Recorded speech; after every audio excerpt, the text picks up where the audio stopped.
go ahead and get started and stay on schedule today. Appreciate everybody getting up early this morning and joining us. Today, it's my pleasure to introduce Bob Pacanovsky. I pronounced that correctly. You did. Bob never thought he would be an entrepreneur, but looking back, this journey started when he worked for his uncle's Italian restaurant, where he learned to take care of customers and make them loyal in an extremely competitive industry. Bob owned 2 restaurants, and it was here that he started putting his customer service ideas into place. He quickly was able to get a loyalty following of customers, some of whom would drive more than 30 minutes for the food and experience. While he was owning the restaurants, he discovered catering. Not wanting to be deterred, he took his first restaurant and turned it into an off-site catering company. This started a journey in the events and catering industry, where his company grew in 15 years from a 2-person operation to a company that employed over 50 people, worked at over 60 unique venues throughout Northeast Ohio, and created over 7,000 meetings, events, meeting, and receptions. Bob, with over 30 years of entrepreneurial experience in providing top-notch hospitality, will share his proven Big 4 framework for delivering a black tie or first-class customer service experience. From Akron, Ohio, home of LeBron James, Steph Curry, and astronaut Judy Resnick. That's right. Please join me in welcoming Bob. Most people know LeBron. They don't know that Steph was born in the same hospital that LeBron was, at Akron City Hospital, although, because his dad played for the Cavs. And then I think the next year he got traded to Charlotte, and so then, but yeah, so Akron still claims Steph Curry. Even when they beat us 3 out of 4 years for the championship, but we got one anyway. Well, thank you, Bill. Thanks for coming back, first of all. I appreciate that. And I know it's either me or the pastor, and I was going to comment that, well, the pastor's not here, so you guys can sit in front because it's not church. Well, so thank you. I appreciate that.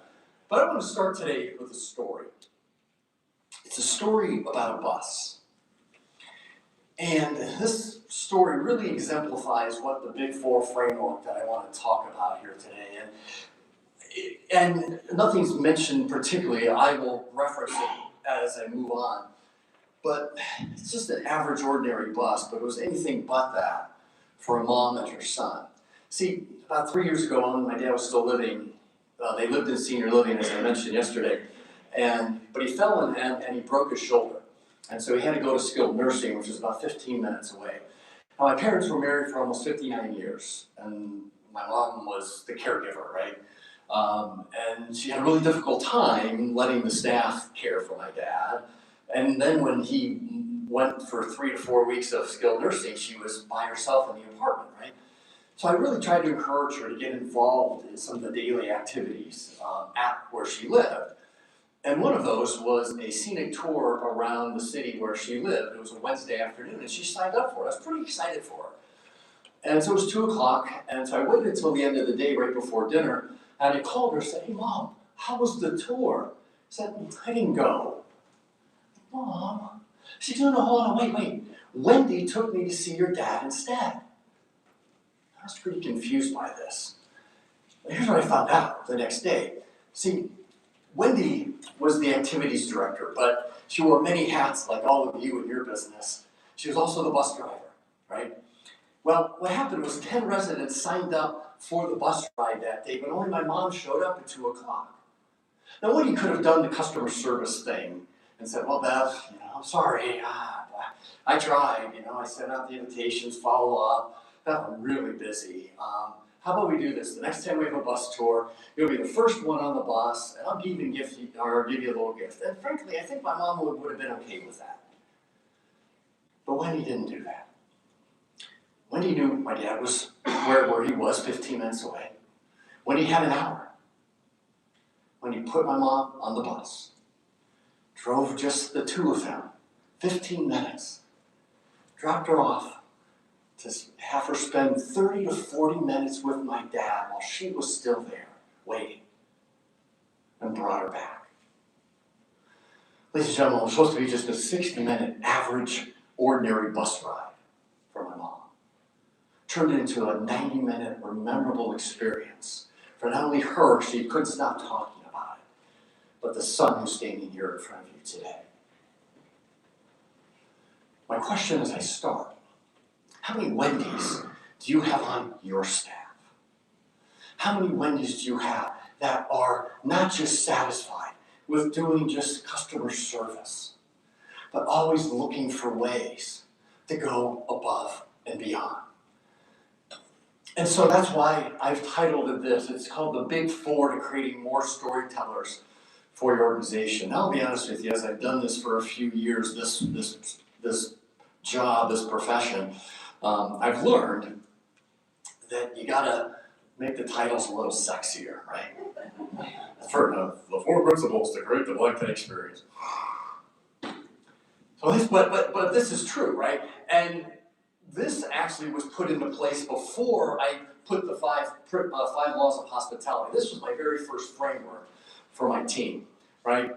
And it was proven, and then off of that we built on then to the 5 laws of hospitality. And here's what they are. And I'm going to go over each of these, but and they all build on each other, right? The first 2 really focus on that internal customer, which is all of you and the people on your team, because I think we have to get those in place first. And then once we do that, we can then move to steps 3 and 4, which are the combination of both external and internal customers, right? And when you put all those together, I truly believe you have loyal customers, storytellers, brand ambassadors, who I talked about yesterday. Now, here's my only challenge with your brand ambassadors. And I know this is going to sound kind of strange, but this was the second mindset shift that we put in place in our company. The first one I talked about yesterday, making sure we were in the hospitality business first. But this is the second one. I know it'll sound a little strange, but follow me on this. When it comes to what your customers think of your company in your community, I don't necessarily want them to think of you as the best. I'll let that sink in. I have 2 questions to ask you. Now, they're silly questions, but I hope they'll prove my point. It's Ryan, right? Ryan, may I ask you a question? Now, Ryan, the answer you give here today, I can ask you, there'll be no other answer across this entire IFDA, because you will have said it so. You will say it's the best. People have to bow down to you. Feels pretty good, right? Sure. Good, that's what I figured. So it's a silly question, Ryan, but Ryan, what's the best ice cream flavor out there, the very best? Oh, chocolate. Chocolate. Raise your hand, please, if you agree with Ryan that chocolate's the best. That didn't really work as well as I thought. Maybe it's the guy asking the question, right? So let me ask another question. Abby, since I had a chance to sit with you last night, thank you very much for that. I'm going to ask you another question. Same thought process, because whatever you say, people will have to say it's because you have said it's the best, right? Different question now. Abby, who's the best singer or musical group out there? The best? I know. That's okay. Billy Joel. Billy Joel. Raise your hand if you agree with Abby that Billy Joel is the best. Well, why?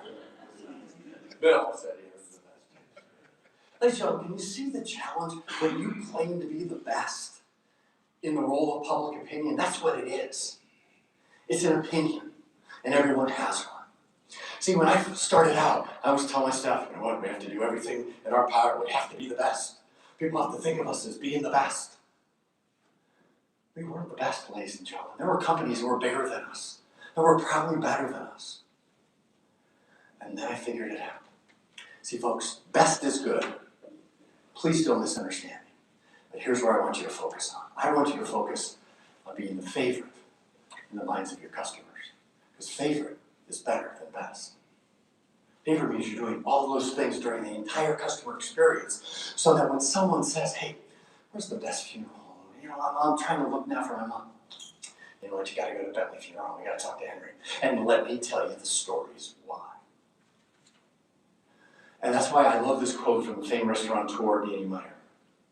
It's true. You may not have to be the best at everything. You just have to be the favorite in the minds of your customers. What steps are you going to take or continue to take to become the favorite in the minds of your customers? Maybe one way to look at it is putting this big 4 framework into place. Before I give that to you, I want to show this video. It's about a 4 or 5 minute video. And in this video, I believe all 4 of these steps are accomplished. Now, as you watch this video, I want you to put yourself in the shoes of 2 people in this video. Number 1, if you were a customer in this video, how would you feel? And secondly, if you were an employee in this video, how would you feel? 'Twas a night before Christmas, and all across the land, the good folks of WestJet had a miracle planned. On the eve before flying, the guests were in their beds. Visions of traveling danced in their heads. While out on the runway, something secret had arrived. It was left in the lounge. 'Twas a Christmas surprise.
guests never expected what they asked of St. Nick would actually appear.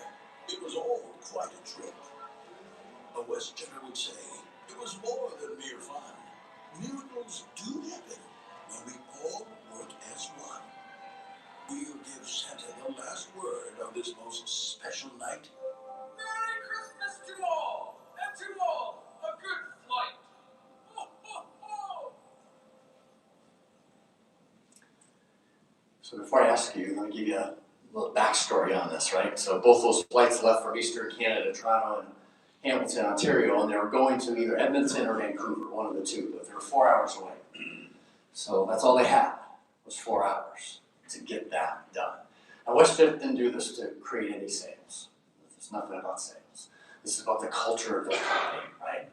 Which we're going to talk about. It's their standards of excellence that they have. It's those impact points that we're going to talk about. And then lastly, creating brand ambassadors.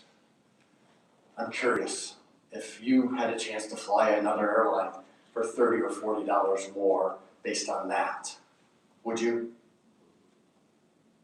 Or you would fly a different airline versus WestJet for $30 or $40 more dollars? I didn't think so. No, you wouldn't. So let me ask you, as a customer, how would you feel about that experience? Shout out. Delighted, yes. What else? Cared for. Cared for, impressed. Yes. Blown away. Blown away, absolutely. What else? Wish I could have asked for the GB instead of the sub. Right. They had no idea though, right? Luck of the draw. Somebody else was going to say something as well. Grateful. Grateful, absolutely. Now, how about as an employee? Because the way I look at it first, the employees didn't get anything. They didn't get the big screen TV. They didn't get the trip for home for the holidays. Or did they? What did they get? What would you feel if you were an employee? Joy. Joy, why? Made all these people happy. Yeah. What else? Excitement. What else? Grateful. Grateful, absolutely. Exhausted. Proud. Proud, yeah. Just think about this though. What if one of those employees, to me, some of those things, the copy that stood out to me, first of all, they call themselves WestJetters, right? It's the WestJet way of doing things, right? It's that rallying cry. But then some miracles do happen when we all work together as one. What if there would have been that employee like, you know what, I don't want to do that, Tracy. You guys just do that and run around, I guess, but I'll come to Carousel 8 and take all the credit. No one did that. Did you see the smile on all the employees' faces? That to me is a solid culture. My question is, all those statements that you just told me about being a customer, how often do you hear those from your customers? And all those statements that you told me about being an employee, how often do you hear that? How often do you feel that? You and your team feel that working in your business? I think it's going to be a lot on both of them, knowing you. And thank you for that. Because that's how you could create more storytellers, by putting this framework together. So here's the first one. It's called, I apologize, the screen's cutting off, creating a foundation of hospitality, what I call culture of welcome. Right now what I want you to do is close your eyes and I want you to picture the building that you currently work in. All right, you got that picture of it. All right, now, why is the building still standing? You can open your eyes. Why is that building still standing today? What had to be built first in order for that building to still be standing? Absolutely. Ladies and gentlemen, that foundation is everything for your building, right? Well, I believe that the culture of your company is that foundation. Before we can go out and serve customers, before you bring in any new employees, and as you heard yesterday, the tell you method doesn't work, right? We're going to go out and tell you to serve our customers. I believe that the culture has to be built first, and it has to be solid. Now, there's going to be cracks in the building over time, right? You can see those and you can repair those. The cracks that sometimes you can't see with your culture are those toxic employees. they will destroy your foundation from the inside out. And no one knows about it until it's too late. I had that happen to me. You know, it was too late on it. I saved it, but I had a manager that I just kept getting kicked in the head. I'm like, oh no, she'll change. And slowly by slowly, my culture was eroding. Like, uh-oh. That's why I love. Here's one question I would ask for you. And then you don't have to do this, but I would take this back to your teams and ask them, describe your culture in one sentence. And see if there is some meshing of values, right? Because you as the owner, you as the manager, you as the director, you may think your culture is something, this, but your people may think of it something else. Do this in a staff meeting, make it anonymous, right? And see what happens. I did this. The first time I did this, I was like, oh boy, I have some big problems. And that's when I put this framework into place. And it changed. That's why I love this definition of culture. I wish I would have thought of it. Culture is how you feel on Sunday night before you come to work on Monday morning. If you're excited to get to work just because of the joy that you want to bring your families, well, that probably means your culture's in pretty good shape. But if your people dread coming to work, well, maybe there's a challenge there. That's why I love this quote from the late founder of Zappos, Tony Hsieh. And it's true. Sometimes businesses rush to get to that culture point, and we forget, get to that service point, and we forget about putting the focus on the culture.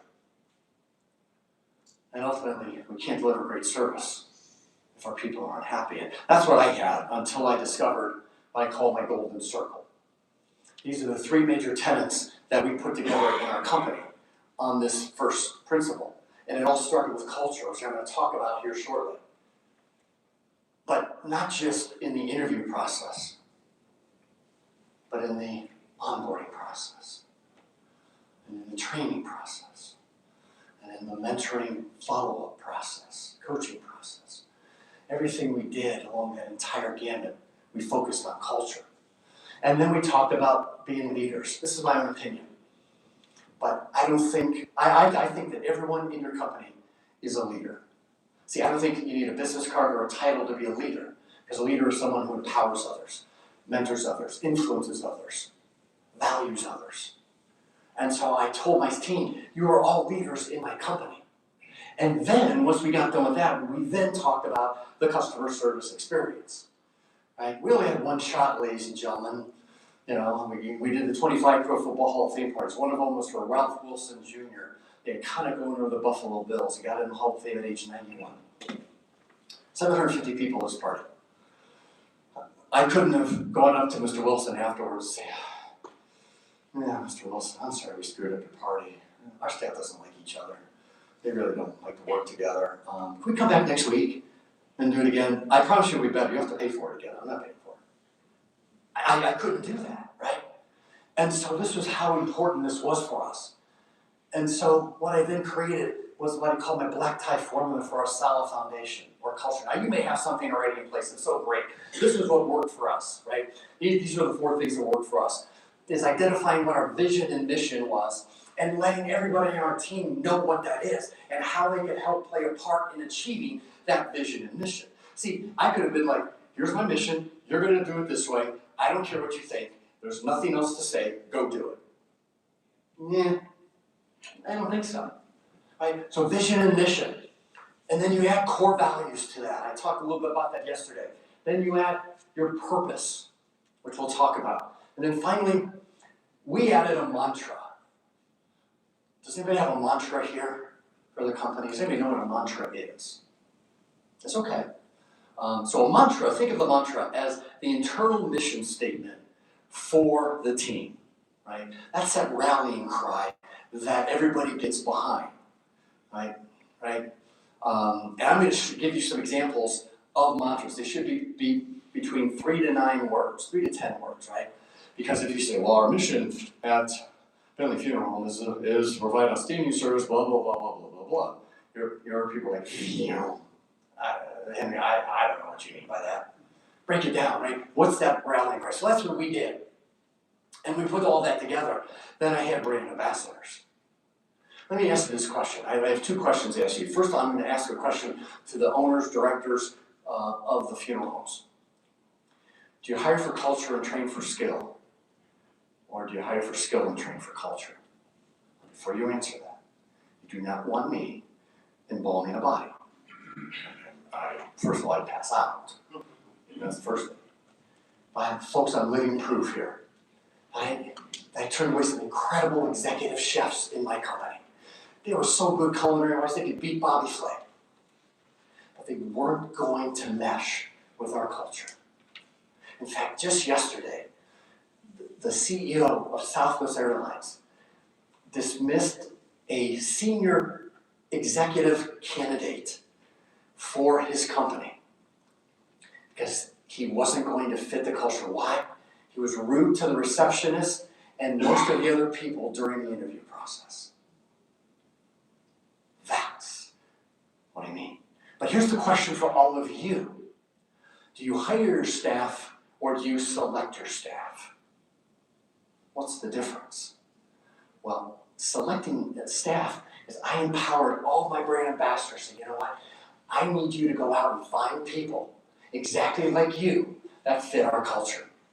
Ladies and gentlemen, for 11 months out of the year, I didn't put any ads on social media, newspaper, or whatever else. My team brought people in me. No guarantee they'd be hired, but they brought people in because they knew what our culture was, and they wanted to fit it. And I never forgot that because I had a business coach ask me that, Bob, do you hire or select? I hire, don't hire, select. Select your staff. That creates a strong foundation. So in the interest of time, I'm going to talk about two of these. First one is core values. So you see some ideas there, but I'm curious. Write down 2 or 3 of your core values. Well, Bob, what's a core value? A core value is something deep inside of you, non-negotiable. Your character. You see some there, right? Write down 2 or 3 of your core values that you live by every day. Who would like to share one that they live by every day?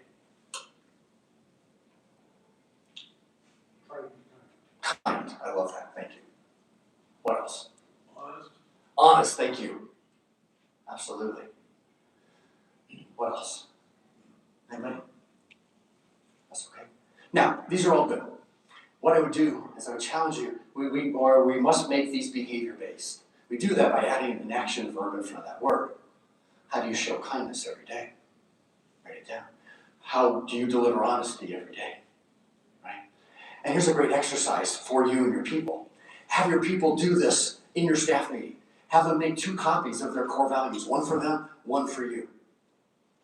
Because when you see them are really delivering these core values, oh my gosh, thank you so much. You said one of your core values was kindness. I just want to tell you that I saw that ad, how you worked with the Jones family today, because I know it was a difficult. Thank you so much. Now this employee feels like $1 million because we know, or he knows, that now we know that we believe in one of his core values. But on the opposite end, if they're not showing kindness, always in private, never in public, right? We all know that. But hey, I'm curious. You said one of your core values is kindness, but you didn't live that today. How can I help you deliver that? What helps you need with, right? And then they should tie in to the core values of your company.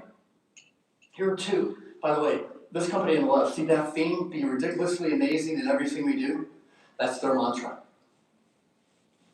7 words. That's what they live by every day. But here's what they did. Each week at their staff meeting, they would talk about one of the core values. How do we live this core value this past week with our customers and our employees? Everybody knew how important this is. The one on the right is from a family fun center. I was in Boise, Idaho a few years ago speaking, and the night before we went to a family fun center for a night out. And these are plastered all over the walls. So me being me, I went up to one of the high school, college-age kids that are working there. I'm like, hey, I'm curious. What's that mean to you? Without hesitation, he told me how his core values align with these 3 core values. How do I know that? Well, because I peeked my head into an onboarding session of 2 hours earlier, and that's one of the things they were talking about, is living core values. Because and here's one of the best questions you can ask a new employee. And I know you all are in HR here, right? So I don't want to offend anybody by asking this question, but I'll ask it. Robin, if you were an animal in our company, what animal would you be like? Please don't answer that question. Folks, I kid you not, that's what somebody asked. I was sitting in a healthcare company. I was doing some short-term consulting for them. They were hiring a general manager for one of their departments. And they actually asked that question. And I wanted to answer saying, elephant? It's a dumb question. I'm going to stomp on your hand. I didn't ask that. Here's a question I asked. Hey, Bob, I'm curious, do you have any questions for a candidate? Yeah, matter of fact, I do. And his name was Jason. Hey, Jason, can you give me 3 of your core values that you live by every day? And how have you lived these core values in your job the last 6 months? Oh, that's a great question. No one's ever asked me that. Okay, I appreciate that. What's your answer? And he told me, and he told us, and there were a number of reasons why he got the job, but one of which is his core values mesh with the core values of that organization. You can find out a lot about your people just by finding out who they are. And then here's the next one.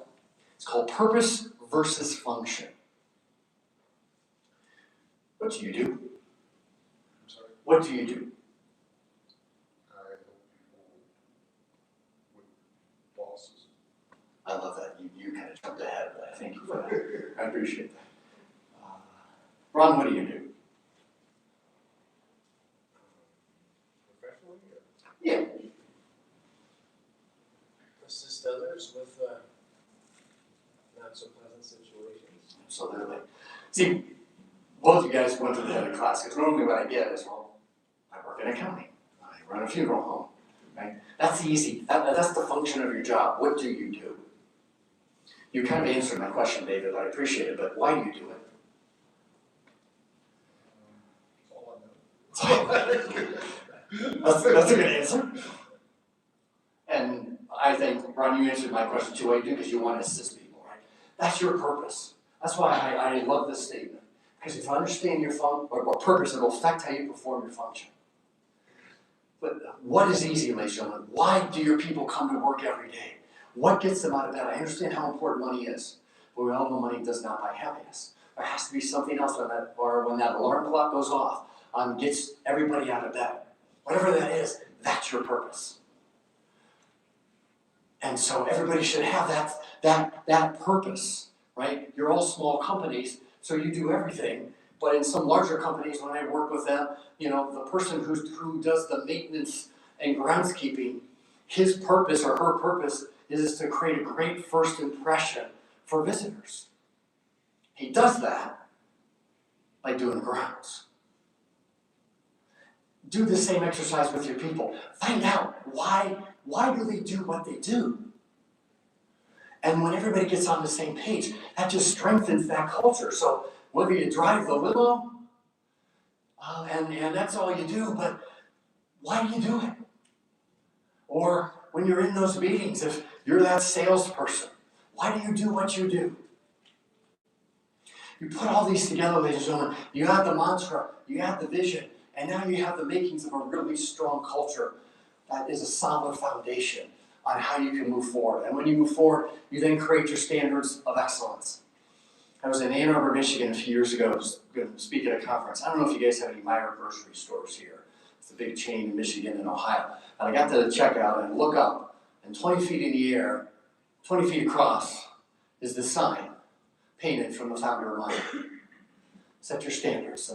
All of you have standards that you live by every day. What are your standards of service excellence that you live by?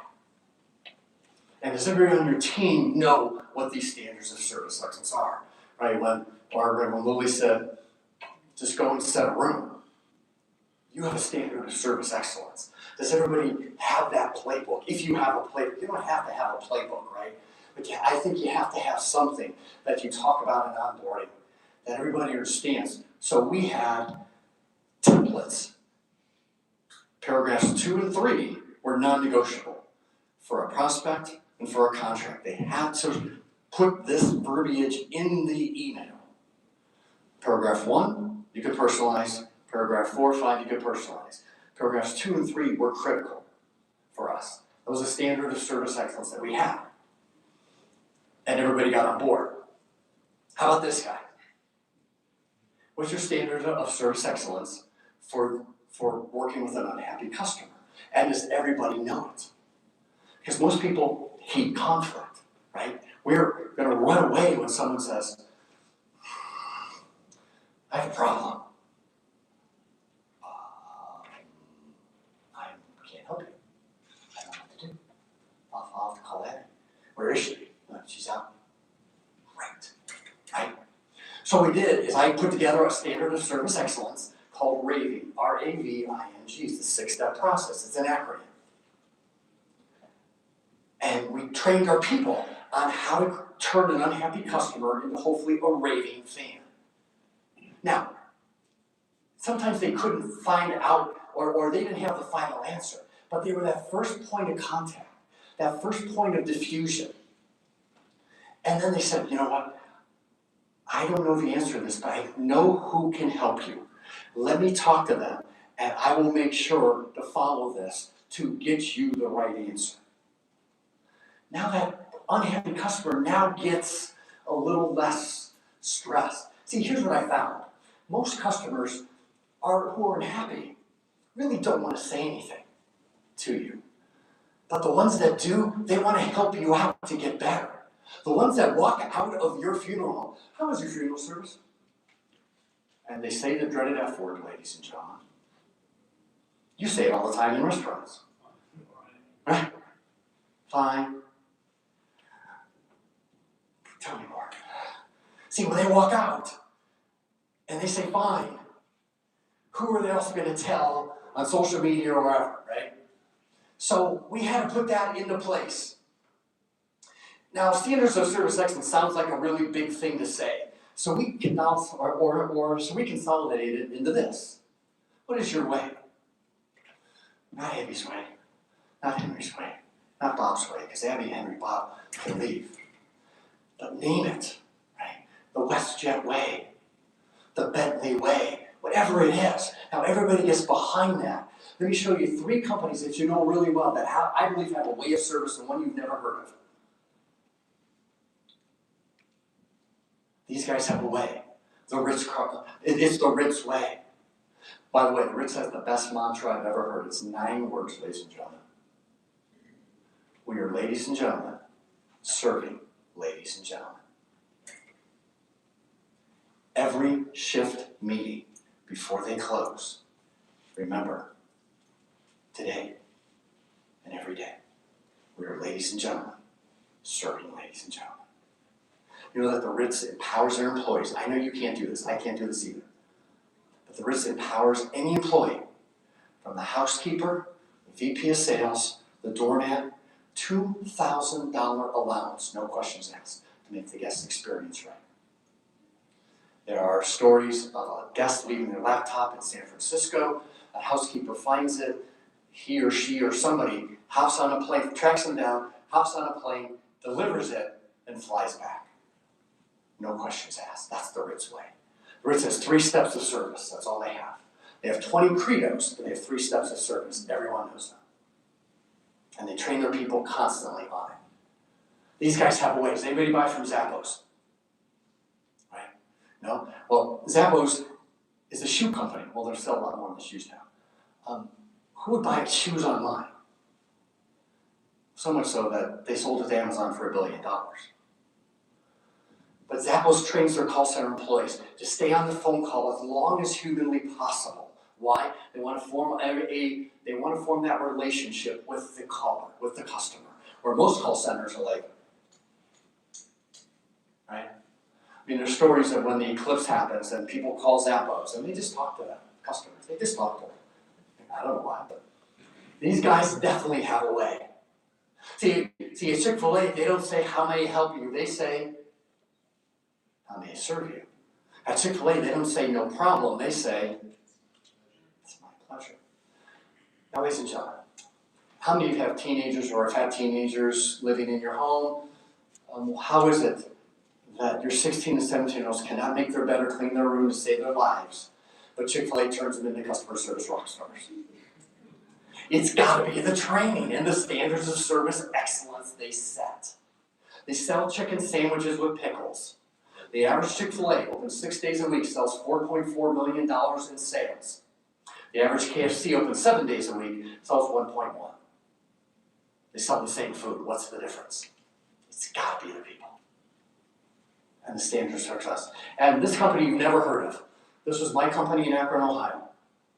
I'm Robert J. Well, my staff coined it the Robert J. way of doing things. I didn't. They coined it that. And they would tell our people, you know what, that's not the Robert J. way. Nicely. Or thank you, thanks for doing it the Robert J. way. Everybody knew what the Robert J. way was. What about you? What are your standards of service excellence that you live by every day? And does everybody know them and carry them forward? And when you hire new people, what do they do? So this is what I've come up with in my speaking career now, because I'm hearing a lot of challenges from people. And so here are 8 hard skills that I think we're missing today in customer service. See if you agree. Being present, right? We don't have people being present, cashiers, whomever they are. That's a big one. Acknowledge. Does anybody know the 10-5 rule to acknowledge a guest, customer? Okay, this is the hotel thing, right? So here's the hotel thing, it's a 10-5 rule. They say at 10 feet away, you must acknowledge the guest, even if you're busy. You're working with a customer. Good to see you. And at 5 feet away, you must greet them. Versus, by the way, folks, I was standing in line at a bank. I was the only one in line. 6 minutes. Are you going to talk to me? 6 minutes, didn't even acknowledge me. I know. Communicate. I just spent an entire session on that. Knowledge. How much knowledge do they have? I don't know. It's not my job. I'm just a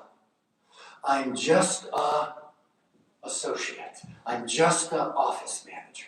No, you're not. You're more than that. Trust. We talked about that yesterday. Importance. Right? You guys do that so well of treating every family with importance, and then finally delivering excellence. By the way, if you take the first letter of each of these words, that's what it spells. I'm in marketing, by the way, guys. Just telling you. So this was our program that we then defined.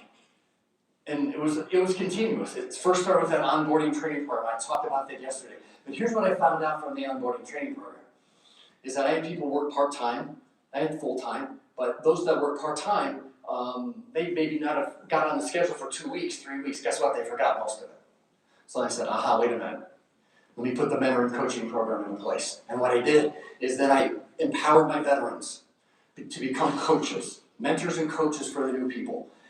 I love that Lily talked about that yesterday, right? They were right there alongside with them. They didn't do the jobs, but they were right there. See, no one wants to talk to the boss because they think I'm an ogre. I'm a really nice guy.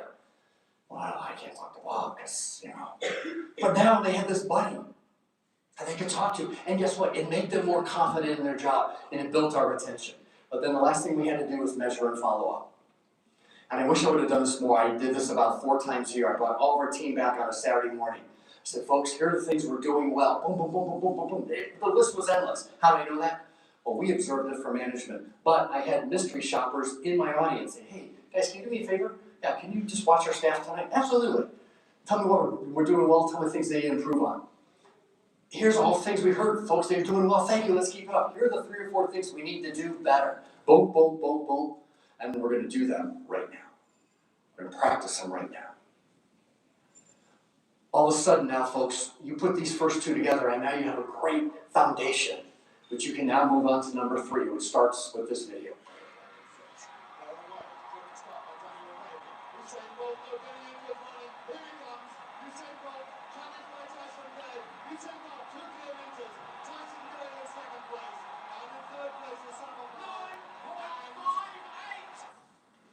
Now, you're probably thinking to yourself, Bob, what in the world does this video have to do with hospitality and customer service?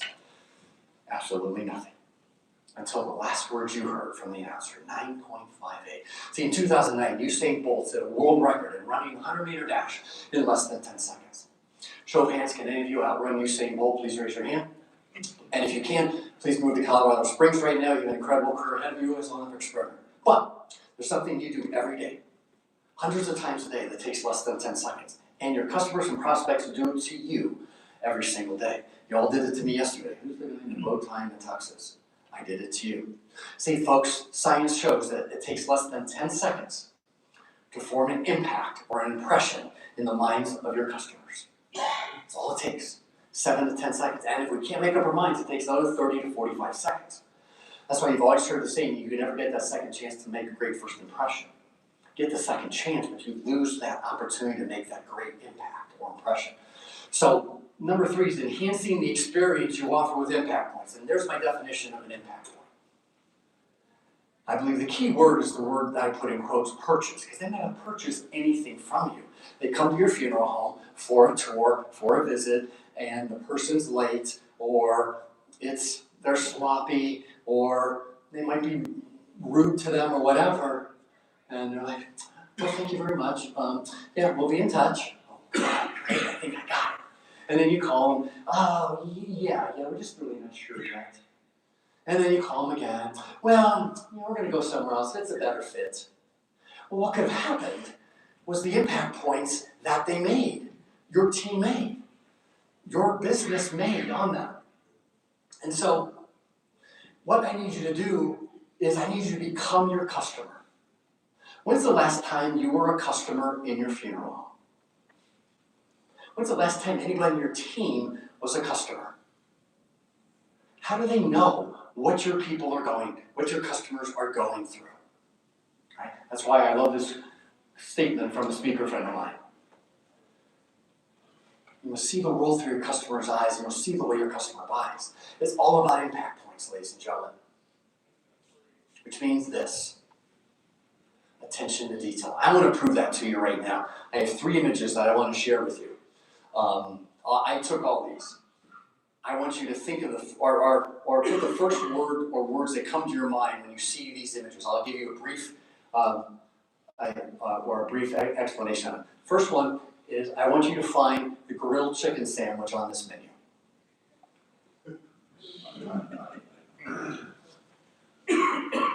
Here's the second one. I don't know why I know why I walked into this store, because I had to see the inside.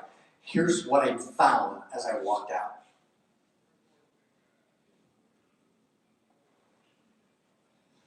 Here's the last one. This is a word-for-word email that I got from a vendor wanting my business. I have not changed a single word. I had 2 other vendors wanting my business. Both basically sold the same product and service for almost the same price.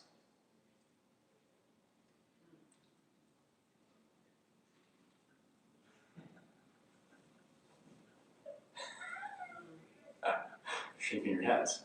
Okay, first thought that came to mind. Overwhelming. Too busy. How about your marketing materials? What do they look like? Are they overwhelming to customers? There's so much information. What does it look like? When's the last time you looked at it? How about this one? Dirty? You're kind, by the way, to say that. Disgusting? Yeah. How about you? What's your parking lot look like? What's your doors look like? What do your restrooms look like? I understand, ladies and gentlemen, it may not be your job to clean the restrooms. It's everybody's job to make sure the restrooms are clean. So all of you go into restaurants, gas stations, whoever, and when you see that filthy restrooms, the first thing you think of, get me out of here. How about this one? Spell check goes on. Spell check.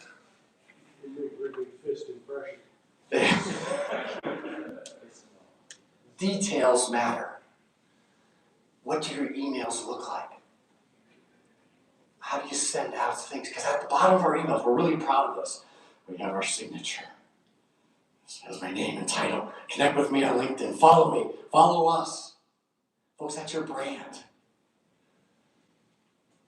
Would I trust this company to do business, knowing that I have 2 other vendors selling the same product or service? No, and I didn't. So your customers are doing the same things. So I want you to become these guys in the funeral world. Buc-ee's. Or has anybody been to a Buc-ee's? Oh my gosh. Buc-ee's only sells gas. Oh. 2 o'clock in the afternoon. Spotless. The employees were fantastic, greeting us, welcoming us, answering any questions. Yes, folks, I actually took a photo of the restroom floor. They have an attendant on duty all the time in the restrooms, yes, you know. Ladies and gentlemen, Buc-ee's sells gas, but they do their impact points, Buc-ee's says polish their impact points from beginning to end. So when you leave there, all they're doing is they're enhancing your experience. Here's the challenge with impact points. They can either enhance it or diminish it, because our brain starts looking for more positive impact points. You walk into a funeral home, doors look great, lobby looks great, you have that aroma, you guys have that special scent, right, you have, which is so cool. This is really nice. And then you're greeted by someone who's dressed as a professional. Now our brain keeps looking for more positive impact points, but dirty parking lot, dirty door, uh-oh, what else do I see? Uh-oh, what else do I see? Oh, that person's really not that friendly. And now our mind keeps looking for more negative impact points. So the key to this is you must enhance the experience by impact points and truly become your customer. There's 2 types. The first is business branded. Don't think of font, color, logo. Think of everything about your business. I've just given you so many examples. Here's what I want you to do when you go back to your funeral homes. Don't go into the employee entrance. Park and do the 9 feet rule. Get out of your car and look at the first 9 feet. What do you see? Weeds, whatever, potholes. Next 9 feet. Get your main entrance of your door. What do you see? How do you feel? What do you see? Touch, smell. All these senses are involved with impact points. Now you could have the most beautiful funeral home in all of Iowa. So clean like Buc-ee's you could eat off the floors. But you must have the second one in. It's called behavior-based impact points, which is a fancy word for all of you. These were 3 of my rock stars. There were so many great comments. Here's the best comment I ever heard about my staff. Bob, your staff's invisible. Is that good? Yeah, it is. Right? Because they were anticipating everything. They were so friendly and made it so easy. Versus, I don't know. It's not my job. I can't help you. So this is a great exercise you can do. And I can send this to you on my next slide. It's called the good, could, should exercise. So what you do is you go back to your funeral homes and you bring your team together and brainstorm. Okay, all right, folks, what are all the impact points that we're doing really good here? Well, lighting's good. Doors look clean. Parking lot's great. Right, roll down. Right? Then what are the things that we could be changing? Well, gosh, we really should change our marketing materials. Right? Our website hasn't been updated in a few years. We could do that in the next week or so. And then the should. Here are the things we have to do in the next week, in the next day. We have to change it because guess what? Your customers are forming that subconscious impact of you. And the key is, they may not say anything to you and just walk out. But once you enhance these, now you have this customer and now they're like, wow, they make it so easy. Everything is so wonderful. They take care of all the details. So again, my thanks to you. I won't spend a lot of time on this, but I have my leave behind pieces there as well. But if you want, and in this toolkit, by the way, this one's going to be the good, could, should exercise, and it's going to be those 8 hard skills of the black tie. So I will get that to you on this one, as well as the free 30. And my book's still available too. So let's leave you with this. It's moving them to brand ambassadors. I talked about this yesterday, about truly delivering joy, right? But I want you to think differently when it comes to brand ambassadors. See, I have a finance degree, so everything I did in my business was focused on this. And I know you do too. How many calls do we make? How many funerals do we have? How many customers, or whatever it is, or what's our inventory like? And I was just focused on ROI. It's like, Bob, I had a business coach, Bob, What if I could give you a way to increase your ROI by focusing on something else to create more brand ambassadors? Would you be interested? Absolutely. I said, great, then I want you to focus on your network and to create a high ROR. ROR stands for return on relationships. When you do these little things with your customers, they become their brand, your brand ambassador, because they can't wait to tell people. It's all these, folks, we talked about all the little details yesterday. I don't know if he's here. I had somebody tell me yesterday that he placed a phone call to one of his customers on the day that he was retiring from the phone company. And this guy never forgot that. He came back and had his funeral with him. He's like, I've never forgotten that. That's the ROR that I want you to create with your customers. And we would do that all the time with ours. We would find those little things, right? This goes back to that favorite word. I got this email to me. I was a keynote at a conference, and I got this from the CDB. Well, we heard you're a pretty big deal. I'm not. They send this to everybody. But here's what they asked. Favorite food, favorite drink, favorite Starbucks drink, favorite snack. We talked all about that yesterday, right? So I get to the hotel room. Well, I get to the conference. Bob, on behalf of the conference and the CDB, thank you very much. I just want to say thank you. Big bag. I open it up. It's my favorite snack, sea salt and pepper chips. That's my favorite drink, green tea, and then the big wow. I asked for t-shirt size and spouse's name t-shirt size. I had the right t-shirt size for me. I had the right t-shirt size for my wife, ladies, and how important that is to you. With this note, Bob, sorry Connie can't be with you today. We hope you come back, wear your shirts proudly, and visit us. We'd love to see you again. That's wow. Cost them less than $10, and I tell this story wherever I go. That's high return on relationships. Here's the other one. It involved Ben & Jerry's ice cream. Ralph Wilson Jr.'s party. We were competing against two other larger companies who were definitely better than us to get his party. Ralph's team mentioned in the interview process that Ralph grew up in southwestern Michigan, and there was a certain Ben & Jerry's flavored ice cream that he loved. Can't find it anywhere. Challenge accepted. So he came back for the follow-up meeting. And I said, by the way, here's all we're going to be doing for Mr. for Mr. Wilson's party. And then I brought out the pint of ice cream. It cost me $6, which cost me $95 to ship. That's okay. I said, here's what's going to happen. The night of his party, we're going to ship another pint to a hotel in downtown Canton. It'll be under lock and key. No one will touch it. One of my interns will go pick it up, and at the right time, we will then bring it to Mr. Wilson. He can enjoy it. $100, $30,000 party. Right? That's what I'm talking about. Let me just end this. Here are 3 wows in your industry. First one's this. We used the whole funeral home for the service and transformed every floor using sound and video inside and out. The entrance was made to look like the yellow brick road from The Wizard of Oz, a movie he loved. The main chapel was set up like the boy's bedroom and included his ride-on push car. A huge photo, him on the push car was the centerpiece, along with a cherry wood photo urn with a plaque that read, "If love could have saved you, you wouldn't have died." Inside another chapel, there were 300 yellow balloons and tables were set up so other children and adults could write messages. The balloons were later released. Here's the next one. One of the most unique and memorable funeral service I ever worked was a family who wanted to honor their father's love for Harley-Davidson motorcycles. While we couldn't have decorated the casket's interior with very Harley-Davidson, they wanted something more meaningful.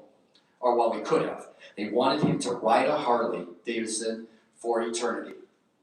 So his family and some friends from the motorcycle club came to make arrangements. They were keen about the details, insisting on a black casket with black hardware and a good clear coat finish akin to a car showroom.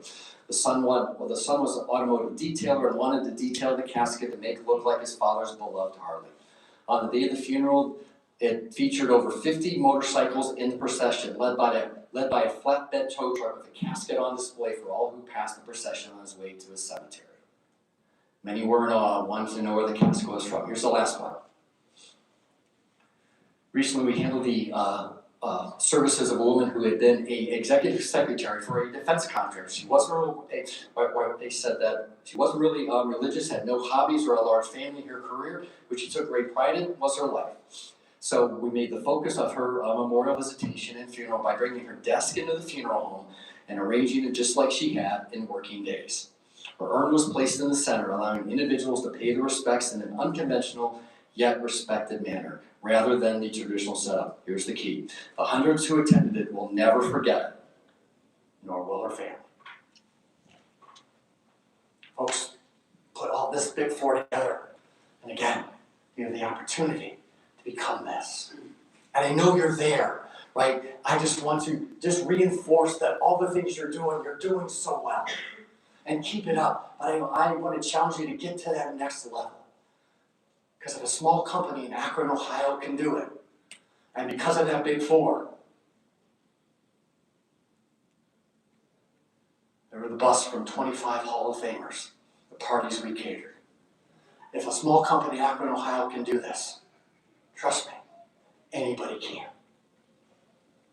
Let me close with a different quote. This was from Walt Disney. I love this quote.